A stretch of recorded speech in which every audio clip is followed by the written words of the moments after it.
Welcome back to our next class. Here we're going to be looking at Sun aspects to Pluto. Let's start by just acknowledging that both the Sun and Moon have a particularly strong significance, different than the other planets. The Sun and Moon are both so essential to our basic moment-by-moment sense of being here in a human experience. And I want to just give a little bit of attention to explaining that before we jump and dive deeply into Sun aspects to Pluto. I would say sun signs are probably the most spoken about facet of astrology, and at the same time, maybe not adequately really understood for the depth that it actually has. Like when something's sort of over spoken about, it's easy to lose a connection to its greater meaning and significance. You can really think of the sun as how, for each one of us in this incarnation, we are giving creative meaning and actualization to the entirety of our life, right? Just think of what the sun symbolizes. It's the center of the solar system. It literally gives existence to all planetary movements. So the sun in our natal chart speaks to where we need to be centralized and focused in the fact of our existence. It's being alive, it's existing. It's being infused with a profound sense of life and creative energy. If we're not in touch with our solar energy, then there's literally no fuel, no steam, no chi to actually bring energy to the rest of our chart. Right? The necessity for a certain sort of confidence and healthy sense of entitlement to say, I exist, I'm here, my life has personal meaning, and I'm special. And now when we think about, I looked up the definition of special and I took a screenshot of it. Because I'm like, you hear that word a lot. And Jeff Green, in fact, used that phrase special quite often when describing the sun. Special is a thing, such as an event, product, or broadcast that is designed or organized for a particular occasion or purpose. That's what special means. Special means it has a particular purpose. To know our own specialness, not in some kind of grandiose, I am special, but in the true definition of that word, is to understand I am designated for a unique purpose, right? Specialness is equated with purpose. To not know our specialness is to not know our purpose, to not know our uniqueness, to not be able to feel and connect and really inwardly know ourselves as having a unique function to fulfill in this life. Oh, I'm just like everyone else. There's nothing unique about me. I'm not going to try. I'm not going to bother. There are 20,000 astrologers or massage therapists. Who am I to, try to become one? This is the sort of attitude that we have when we're not in touch with a healthy solar energy inside of ourselves. When we're connected to just the unique nature of our own being, we are centralized. Our attention becomes centralized and focused in a way that says, if I am not claiming the uniqueness and the personal quality and the expression of my own soul, I'm not going to actually fulfill why I'm here. I'm not going to make anything out of my life, right? There needs to be a very strong internal self-centeredness with our sun.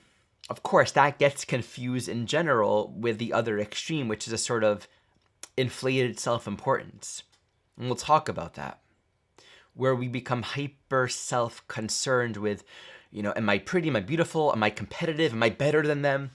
And these are, of course, not necessary or helpful when it comes to the basic necessity to claim a sort of basic entitlement to exist. Now, let me say a little more in introducing this. If you look at children, there's no inherent conflict in their relationship to creativity. They entitle themselves to play and to create and to make. They see life as an open forum for creation. And notice too that they thrive if they're noticed, if they're acknowledged. They want to show you what they made. They want to show you what they created. And it's all about growing into the empowered acknowledgement and recognition that I am a creative being. If we don't know ourselves to be a creative being, it's so impactful. The way that it impacts the totality of our life and our confidence and our ability to make choices, to interact, to be brave, to risk things, all of that is greatly diminished if we don't know ourselves as a creative being, because to know ourselves as a creative being is to take risks, is to try new things, is to embolden ourselves to do something and experience something, to explore and experiment with a way of life that we've never done before. And we're not afraid of it. Or we might be afraid of it, but we're willing to do it anyway, and that's the point. Right? The creative process, and one of my favorite people right now, and of course he is going to be one of our chart examples, Rick Rubin. We'll look at him later. He has a Pluto Sun opposition.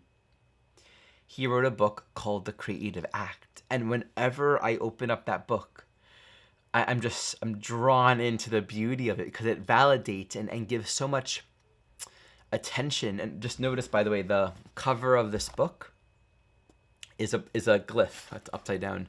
This is the glyph for the sun. He probably knows that, right? It validates just the vulnerability of being an artist. I'll just read this section, because this is actually so revealing. It's the section on self-doubt, okay? Flaws are human, and the attraction of art is the humanity held in it. If we were machine-like, the art wouldn't resonate. It would be soulless. With life comes pain, insecurity, and fear. I'm just going to skip around a bit. The people who choose to do art are many times the most vulnerable. There are singers considered among the best in the world who can't bring themselves to listen to their own voice.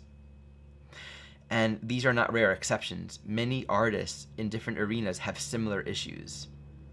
It's the sensitivity that allows them to make the art is the same vulnerability that makes them more tender to being judged. Still, many continue to share their work and risk criticism in spite of this. It's as if they have no other choice. So, I would just keep on reading and spend an hour, but that's not what this class is about. When we create, when we say to the world, I exist, I'm here, and look at this, there's so much vulnerability in that, right? So what's the positive experience of a child? They're going to be honored and respected. I love what you create. I love that you're creating. Look at what you did. What is that to you? Right? And it's actually interesting. It's really helpful not to praise a child's work in terms of our judgment of its value, but to praise the child for their creativeness itself, right? To praise a child for their creation and to encourage their own interpretation. Because when we become so sensitive to, is it okay? What do they think about it? I'm in the center of the solar system and everyone's looking at me. Am I actually special? Am I liked? Am I connected to my purpose? Is this really meaningful? Does it make a difference? Like, am I good? Right? That's the sensitivity of the sun. And then so often it becomes comparative. Oh, look what they did. It's more beautiful. I got to make sure. So many artists and creatives are insecure at the core of their being. And in many ways, a lot of the creativity is fueled by that need to be recognized and acknowledged. Right? This is such a big part of just dealing with sun issues in general. So I hope this introduces the sun. We need to know ourselves as creative beings, and we need to have a healthy relationship to our sense of entitlement as a creative being in order to exist and actualize the unique purpose that comes with being here. Now, everyone has a sun sign. Not everyone's purpose is to be an artist or whatever, but everyone needs to be actualized.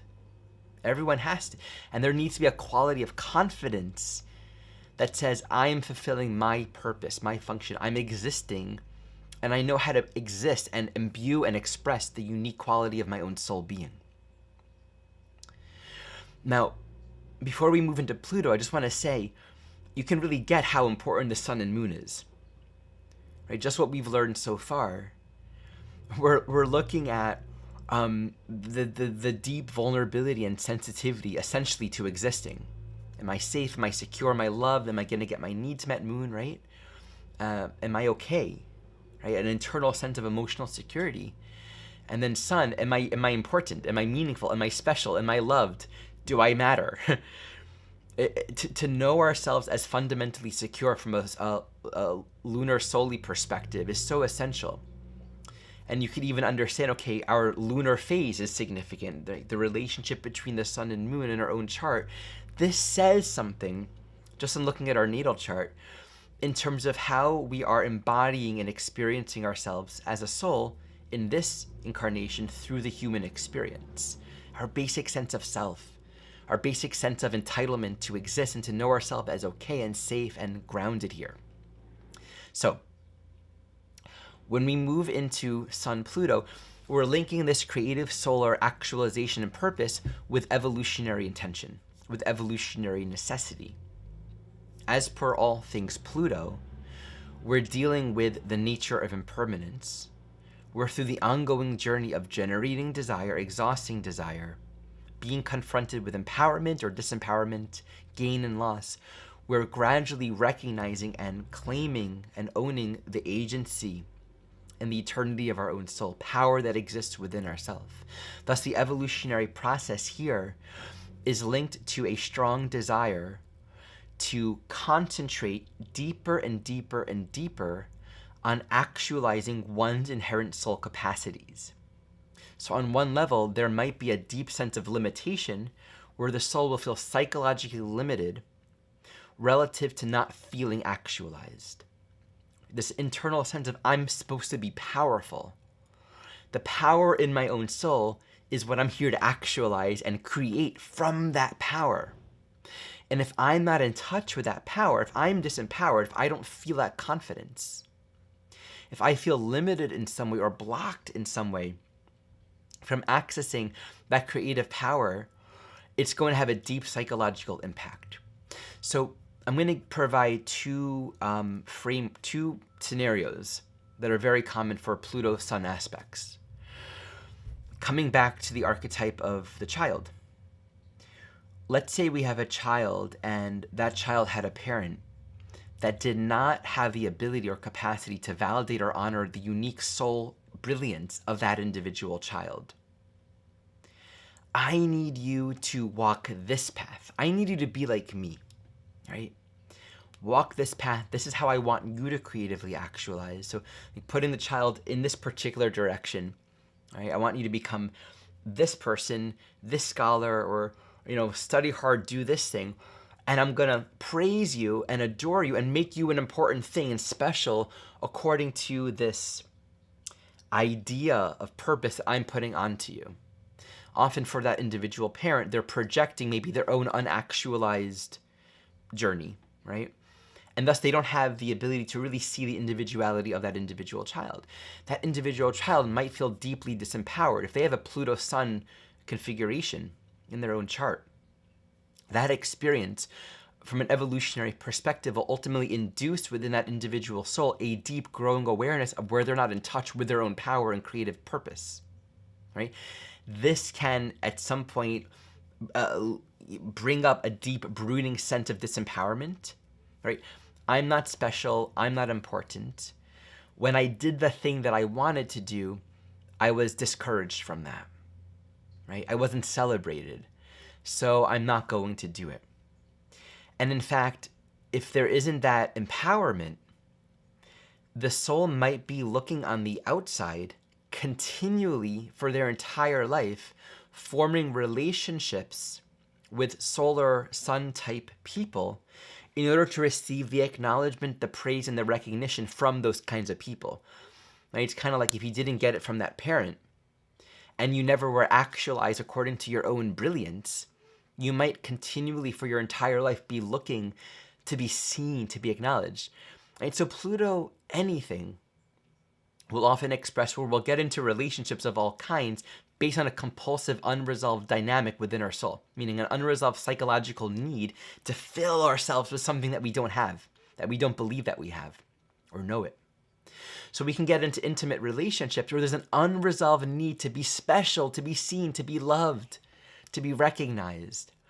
And thus, in most cases, these relationships will be with individuals that will repeat the same very dynamics that the soul may have grown up with their parents, right? People that don't see them. You could be a brilliant artist or creative or whatever, but you're not going to be recognized. And ultimately, the evolutionary purpose at the core is for the soul to recognize themselves, to claim their own self-empowerment and their own entitlement, to say, I am empowering and entitling myself to exist. When the soul begins to empower their solar energy from a Pluto point of view, right? There's a sort of cut to the chase, no bullshit. I am going to do this and nothing's going to get in the way. And that's important because you are the only one, you and I, each one of us are the only ones who can actually make the choice to fully claim the uniqueness and purpose of our own lives. And it's not a thing that someone else can tell us to do. We can be lacking that validation and that recognition and live our lives looking for it, but we ultimately have to validate that for ourselves. So in that process, there might be a very deep Plutonian journey of getting to the core of that. I'm not important, I'm not loved, I'm not valued unless I'm seen or acknowledged or wanted or, noticed.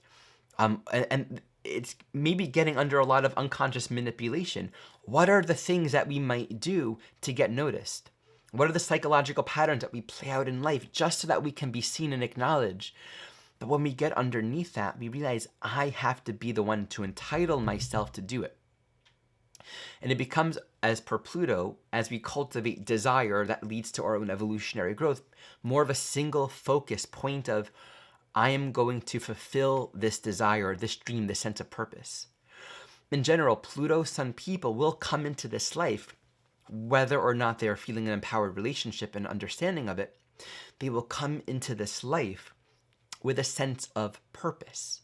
I have a special destiny to fulfill, and the entirety of one's life is going to be focalized around the fulfillment of that. Once again, since we're dealing with the sun, Pluto Sun contexts are a little bit more intense and difficult if we're not actualizing, because if we're not in touch with the sun, the planets don't orbit, right? Everything kind of falls limp. So there needs to be a deep commitment and self-responsibility to our own soul evolution to not allow ourselves to become disempowered by external factors, and to have some compassion in the recognition that on this soul journey, sometimes that's a part of the curriculum. Meaning, for whatever evolutionary reasons, a soul might create an experience for themselves where they're not validated and maybe they're disempowered or not seen or not met in their pure individuality, in their uniqueness. And that will be just what they need for them to claim their own power from within and not depend on it from the outside. Okay. Now, there is another expression of this, the very opposite, as per Pluto, where we are obsessed with power. I need to be important. I need to be special. I need to be seen.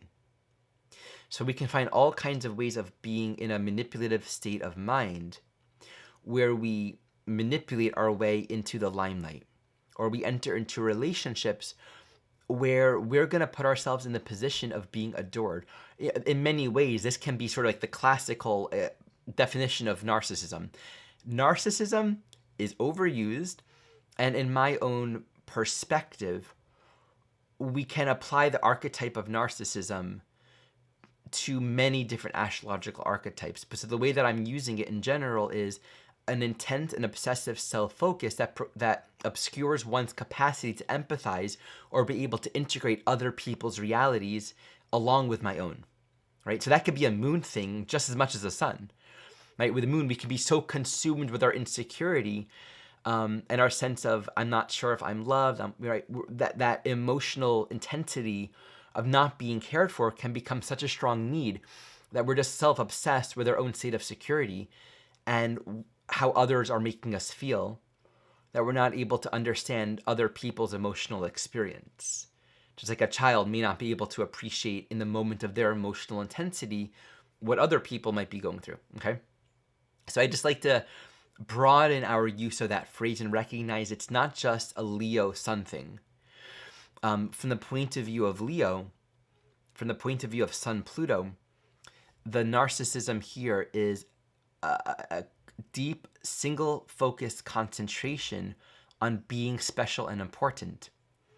And thus, if another person is getting attention, depending on how this is manifesting, it could be your partner or it could be someone else in the same field as you, that might elicit a deep insecurity. They can't be special and adored because I need to be special and adored. And the soul can set up all kinds of mechanisms to either sabotage how they look or then to like maybe look really good and loving and kind and generous, but really all to make themselves even more important, right? There may not be like an overt negativity to it, but the fueled insecurity of needing to make sure I'm not important, that this person isn't more in the limelight than me. So all kinds of patterns and behaviors very subtly can be exerted by a Sun Pluto individual from this perspective. And on more intense levels, it can be the demand, that need to be important and special, that I'll do whatever it takes to get on top, right? And we know about these people that have these strong senses of creative entitlement. I'm going to do whatever it takes for me to actualize.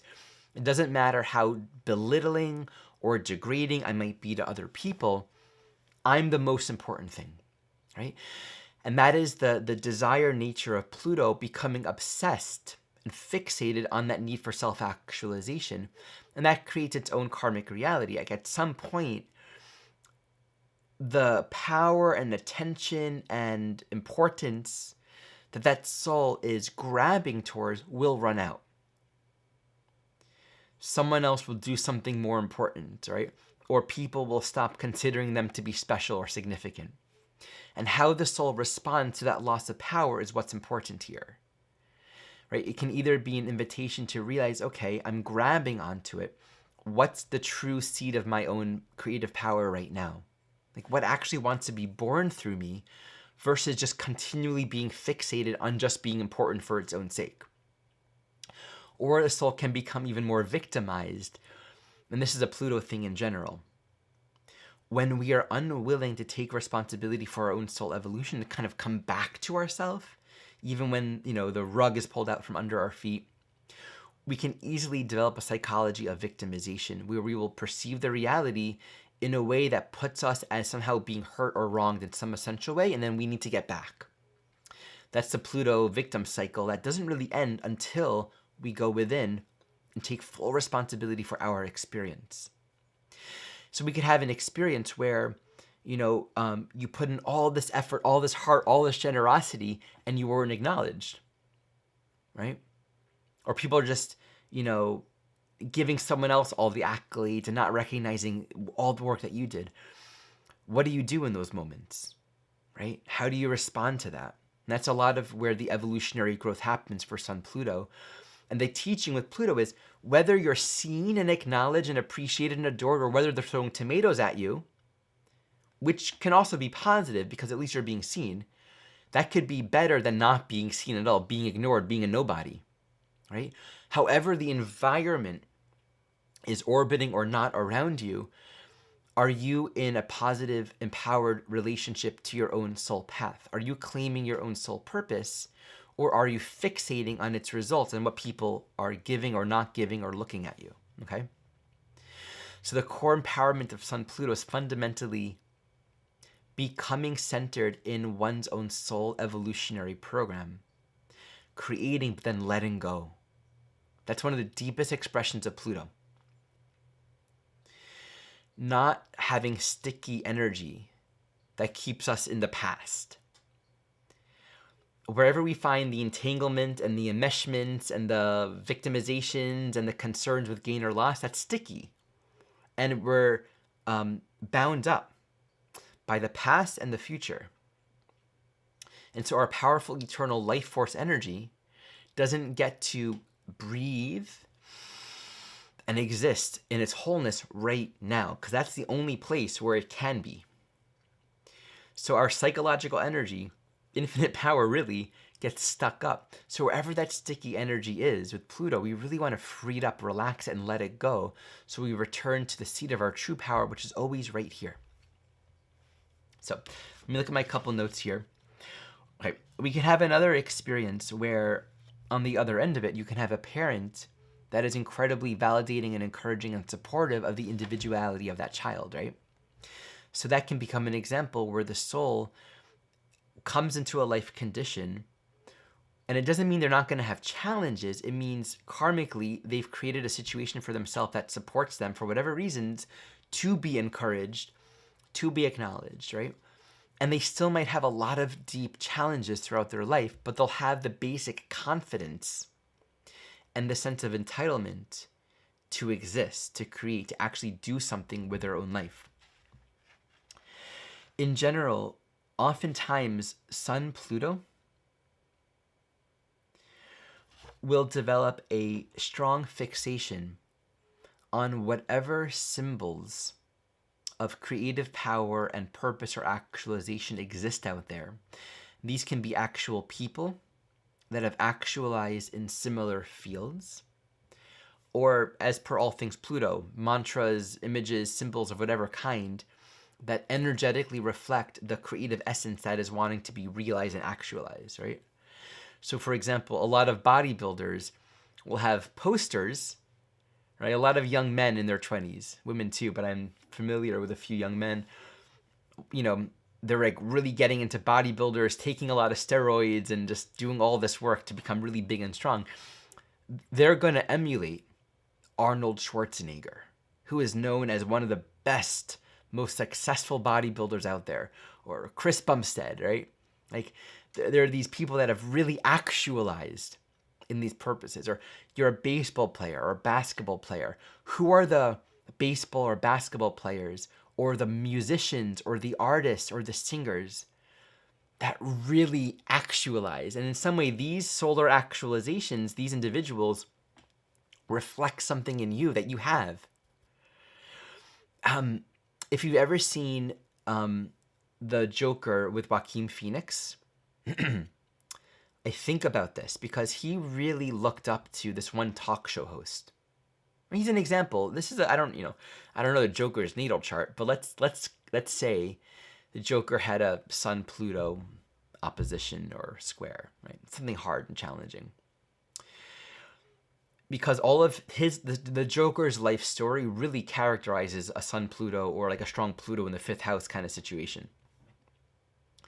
Right? You're laughed at. Right? You're not important. You're not getting attention from your parents. You have this role model, and you finally get on the talk show, and this role model just laughs at you. This person you looked up to that you wanted to become. You even had fantasies of, and I can feel like the tenderness. What a powerful movie of like the little boy that has a fantasy of, this person that will become their father saying, "You're so special. You're so important," right? And then you finally meet this role model and they laugh at you. And this young part of you feels so embarrassed and hurt. And then you go dark. Now you want to take revenge. I trusted you. I saw you, meaning I gave you power and projected on you that you were going to see me and validate and recognize my specialness. You were going to be that solar energy that I can look up to and become. And you just disappointed me, so I'm going to hurt you now. I mean, in the most extreme cases, there can be a sort of vindictiveness with Sun Pluto in the sense of the degree of victimization and being hurt and believing oneself to be unseen, unimportant. Well, I'm going to show you how important I am, right? That sense of entitlement and that need, the obsession. This is where we'll have stalkers or becoming so obsessed with certain celebrities, but it's because you're wanting to actualize in your own soul, right? The fantasy of, meeting Johnny Depp one day and having this romance with him. All of these ways of, and that could also be other archetypes, But it's meeting this actor, and this actor saying, "Oh, you're a good actor. Here, come and join me, and you can be an extra in my next movie," right? Where that isn't being provided, can actually really just throw the soul back to itself in a very devastating way. Because all of these symbols can become a point where the soul loses themselves to these symbols. On the other hand, in a positive way, the soul can use these symbols in a Plutonian way to osmose from without the power they're seeking to find within. So they can become single-pointedly obsessed with, how did this person become successful? What did they eat for breakfast? How did they create their morning routine? How did they dance? How did they do, what did they do? How did they immerse themselves in this creative life to become what they become? And that can be very good, right? That single focus on creative purpose and actualization. In some ways, like, children do that when they dress up and they pretend and they play different things, right? But to really go deeply into that actualization, there can be a sense of, I'm absorbing the energy of this role model figure. And again, there does come that point where the individual ultimately needs to claim the uniqueness of their own soul vibration and recognize their path is only going to be their path. Can never fully identify or take your energy entirely from that of another. And I want to make a point here. When I spoke about the moon, I made a very clear correlation to mother. And to review, moon definitely corresponds to mother. Breast, vagina, womb, birthing. Like, these are things that are specifically of the feminine, of the mother. But it's not just, like, moon can also be your nurturing imprint in general, and any being that was a part of your nurturing imprinting, okay? I don't have as a clear of a cut personal perspective on where the man or the father or the masculine is expressed. For sure, the masculine is expressed in Mars. Like, Mars is the penis. It's literally that masculine expressive energy in that way. So that's there. But in terms of father, it's oftentimes the sun, but not always, not necessarily. And I want to be really clear about that. And this is my view and my ongoing learning. It's not as clear cut as moon is definitely mother, but also more than that. The sun can symbolize father and or any of the parent that is sort of the center, right? You look up to them. You're wanting them to acknowledge you, to see you, the one that will play with you, the one that will teach you confidence, the one that will do new and cool and fun and exciting things with you. Like, oftentimes in our modern days, that tends to be father, but it could also be mother, right? It's an interesting ongoing exploration for me when I look at a chart and I'm like hearing the client, hearing the individual, and I'm seeing their story, and then I'm kind of observing and correlating, okay, I see where mother is, I see where father is. And it's not always, in my experience, clear cut. So I just wanted to share that. Let me look at my notes and see if there are any other essential points to touch upon with Pluto Sun. So there's one more point here.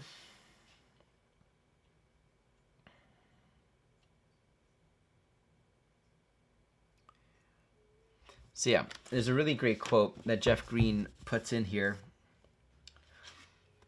These are souls that can basically learn. Life is what you make of it. You can do anything you want if you commit yourself to whatever it is you want to become. That's something that a Sun Pluto can realize. Life is essentially what you make of it. I want to come back to the sort of no bullshit attitude and entitlement to actualize. When you know that it's your right and you're deserving, you will not be afraid, or you will at least not hold yourself back from trying and making the effort. And you'll really have a palpable sense of, I'm not waiting for someone to tell me what to do. I have to have that confidence to do it and to make it work. And that will be accompanied with an exhilaration sense of, I'm on the edge of my own potential. I'm growing more deeply into it. Life is what you make of it. You can do anything you want if you commit yourself to whatever it is that you want to become. Such a beautiful Sun-Pluto energy. And that quality of commitment can be there even when there are limitations, right?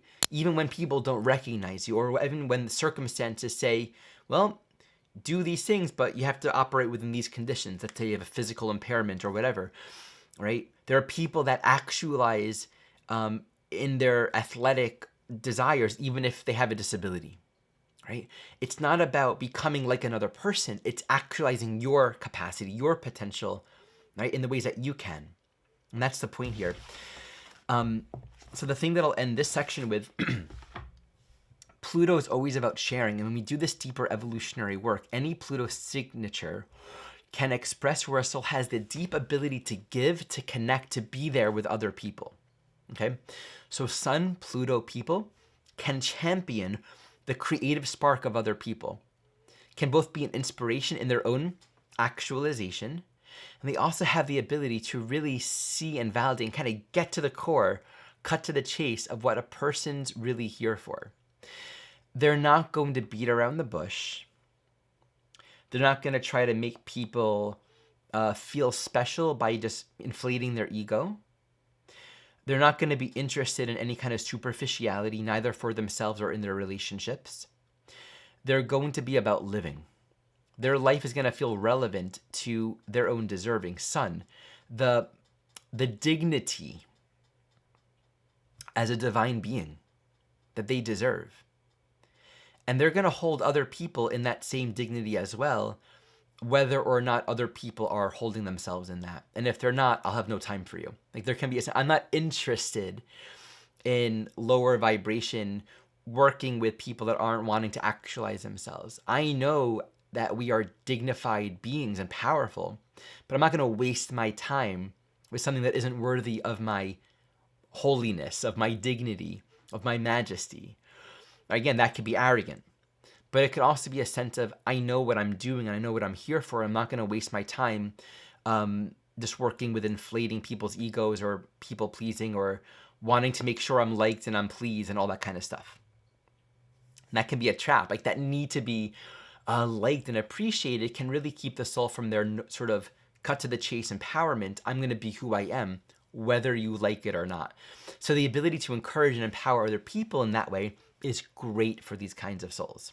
Okay, so let me take a moment before I look at some example charts, and I got some really good charts for you guys. When I was looking at some examples, I found so many good examples, probably because when we're looking at Sun Pluto, we're going to find a lot of these souls are impelled to really become creatively actualized. So some really well-known creatively actualized people, like a lot, just showed up on my list when I was Googling for it.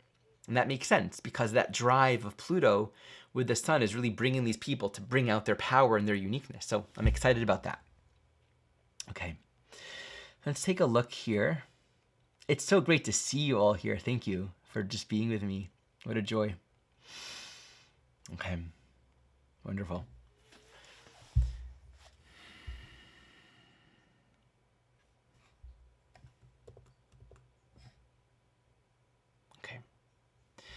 So the first chart that we're going to look at today is Elvis Presley. So, just note that he has Pluto on the South Node, okay, in the 8th house. That is already implicit to a very strong desire nature and a soul that's been really focusing on this creative actualization. In fact, Leo in the 8th archetypally embodies the Pluto Sun energy as well. He has a Pluto Sun opposition. So one thing that I'll point out about this soul, he had a deep desire nature, right? Sex, drugs, and rock and roll, pleasure, indulgence, sensuality, but the need to create and the need to experience life and to be, Sun in Capricorn in the 2nd house is the garden of its own creative potential. And in its opposition to Pluto in Cancer, actually, and I think there's a deep need for a depth of emotional connection that he probably wasn't able to reach and access deeply enough, right? So the 8th house, 2nd house, sexuality and indulgence was very strong for the soul, and this deep need to access the deepest crevices of his own soul.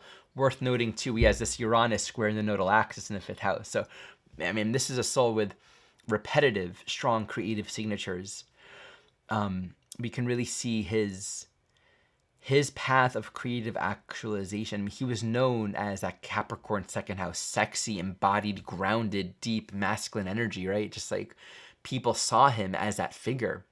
But that attractive allure of that Pluto in the 8th house as well, pushing the taboo, right? Shaking his hips, and then that being kind of taken off on television because it was way too taboo, way too sexual. And that Capricorn pushing the boundaries of what was okay and what was not okay. And he struggled with boundaries. That was his thing. Second house Capricorn, he wasn't responsible with his energy, with his resources. That was his main struggle. His addiction and not having the appropriate discipline because of that need to access something deeper within. Michael Jackson. Wow. So we're looking at Pluto Sun in Virgo in the 6th house. He's the king of pop. Okay, we have pop. We have a lot of strong Leo here, okay? In the 6th house, clearly this Leonian energy was very technical. And we know that. His dance technique, his musicianship was profound. Absolutely profound. I saw this interview earlier today when he was younger, and he was saying, when I'm not performing, I'm still practicing on my days off. I'll get up and you can say I'm addicted. I'm addicted to practicing or addicted to something, addicted to dancing. I forgot the context of the addiction, but he's always practicing. He was always working on his technique, always improving, whether it's his song, his performance, his appearance. And I would say it was compulsive, right? There was a compulsivity to his soul around perfectionism.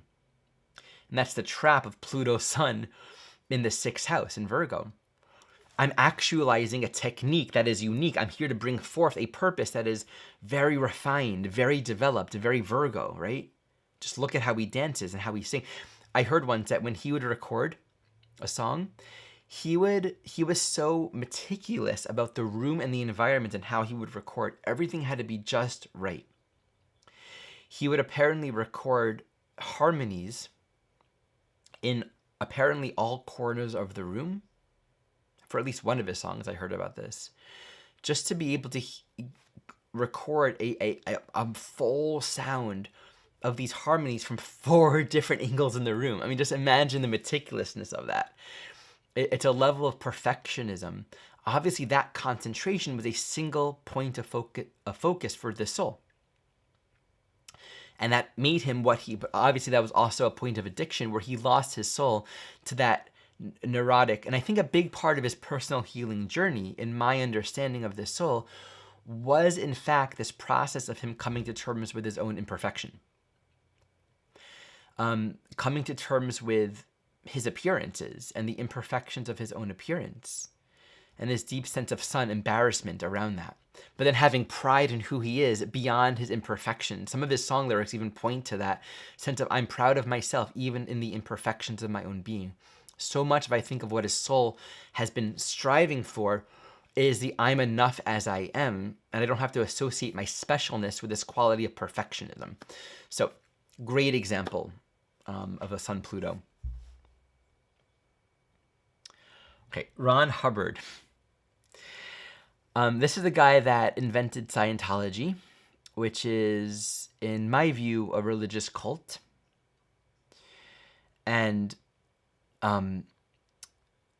it started with his book on Dianetics and then spreading these ideas.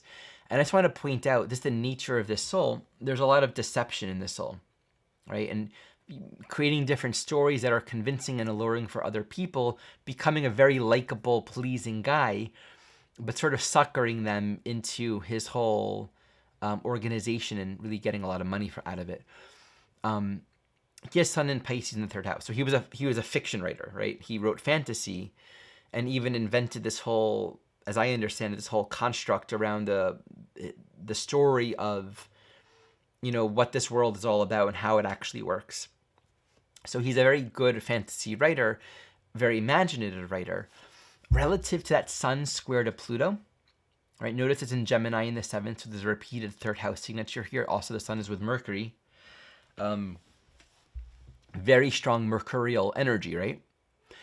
The energy of Pluto in Gemini in the 7th, in a negative way, can be, I know how to be liked. I can be duplicitous and know what to say and how to speak and how to act around people to be pleasing and likable to them.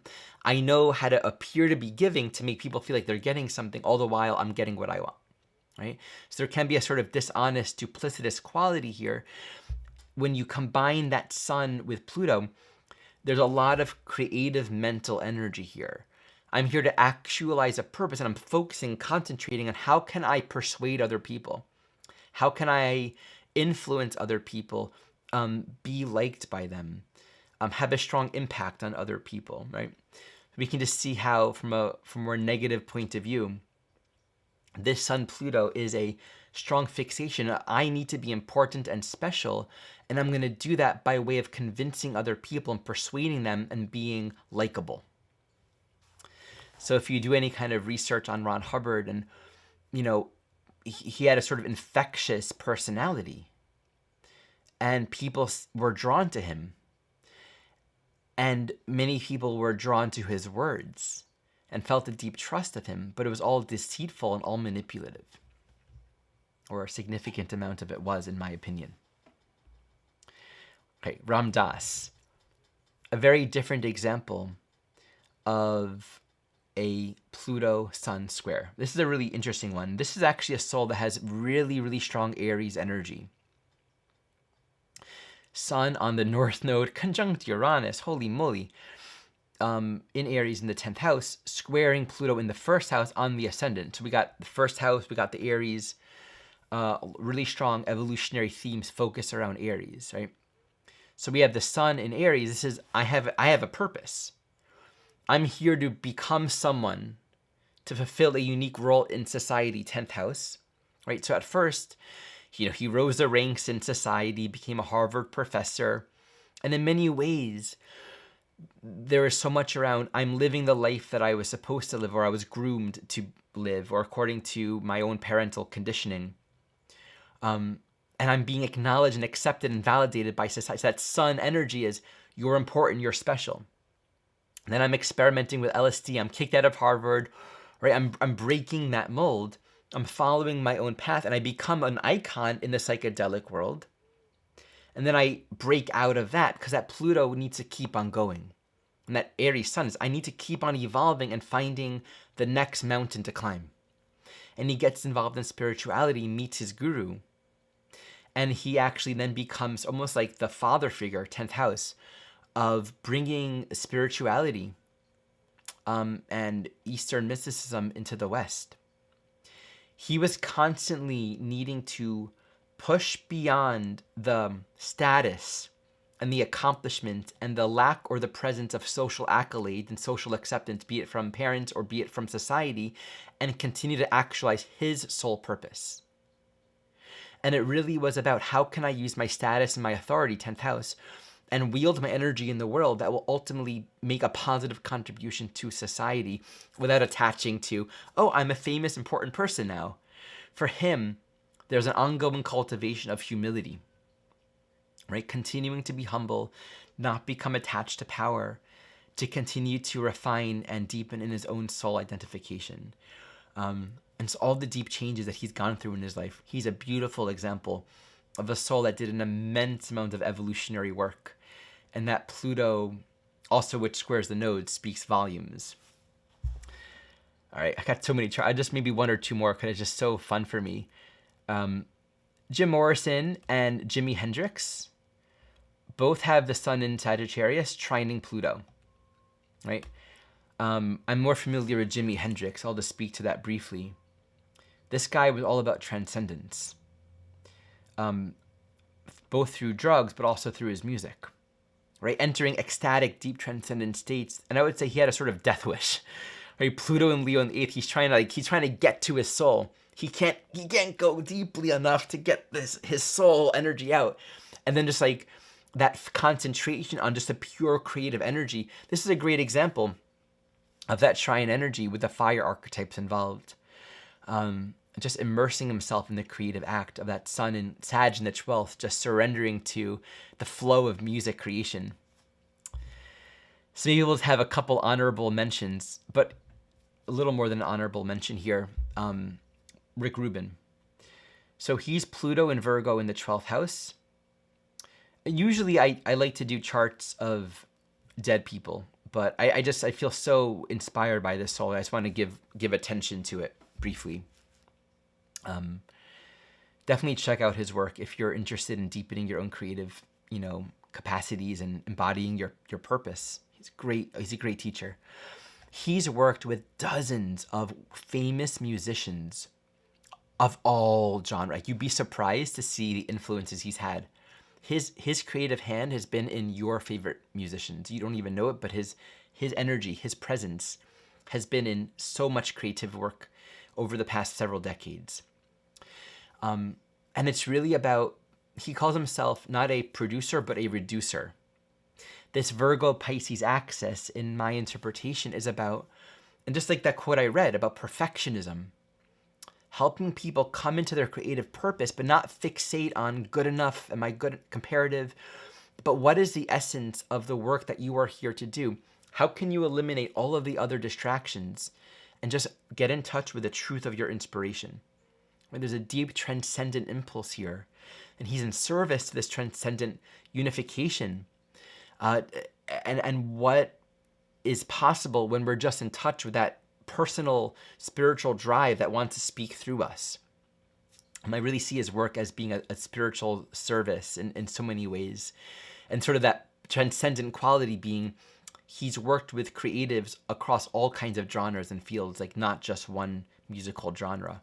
In fact, not even just music. It's been so many things. Okay, I'll give a couple honorable mentions. Alice Cooper, note the Sun, Pluto opposition. He's well known for creating these like off the top performances where he'll like dress up in black and dark and have like, pretend to be eating human bodies and blood all over the place. Like all of it's a performance. And he's actually, as I understand it, a very devoted Christian and very solid individual in his own personal life. And he's had a lot of personal healing and working with his own addictions. I would say this is an example of the soul that used performance as a way of objectifying, creating an external visual experience to cathartically express his own creative soul impulses, right? To access some part of himself that needs to be actualized and expressed through that dark performance. And we'll often see that Pluto Sun energy in some way getting in touch with the taboo, getting in touch with the dark parts of ourselves that maybe are taking us down, that are really hard to come to terms with, but giving it art. So we can actually say, I'm not going to be disempowered by you. I have control over you. I'm giving it movement and expression so that it's not consuming me.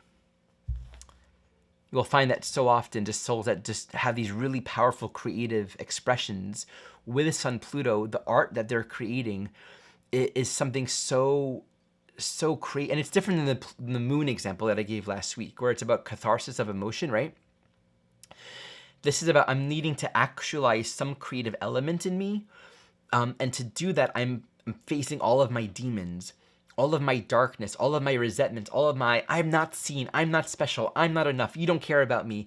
I need to be important, I need to be the top, I need to be the biggest, best, right? To work with those shadow energies, but to put it into art is a powerful thing to do. Otherwise, it just becomes shadow and it consumes us and it sort of leaks out in whatever else we do. All right, Tina Turner, another good example of a trine. Janis Joplin, we have an opposition. And that was sort of the boundary pushing of that Sun in Capricorn in the 11th. Okay, we'll end it there. Okay, so let me see if I have any other questions before we close today's class.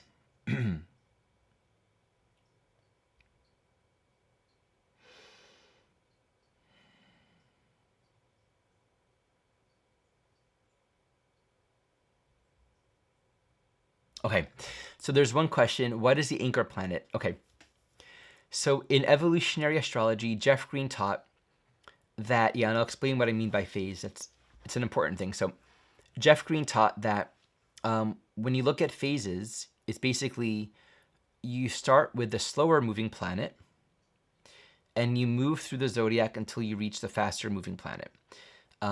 That's how you count the number of degrees between planets, the amount of separation from the faster moving body from the slower moving body. He taught when it comes to the sun, you make the sun the stationary point. Okay. For me personally, I'm not actually certain about that. I seem to be moving more in the direction of just thinking of the sun in different ways. I have a retrograde class series where I explain this more, and I talk more about this in my training program. When it comes to the sun, I think a lot more in terms of the relationship between the planets retrograde and direct motion and the sun, and I'm not going to explain all of this right now. I just think working with aspects of the sun is a little bit of a different game than it is in working with aspects and phases between other planets. So I don't personally put as much attention on phases with the sun, and I'm not going to go further into that now. If you are interested in learning more about that, and even just learning more about how to interpret retrograde, like what's the difference between a retrograde planet when it's retro versus when it's direct, and how does that relate to its relationship to the sun, check out my retrograde class series.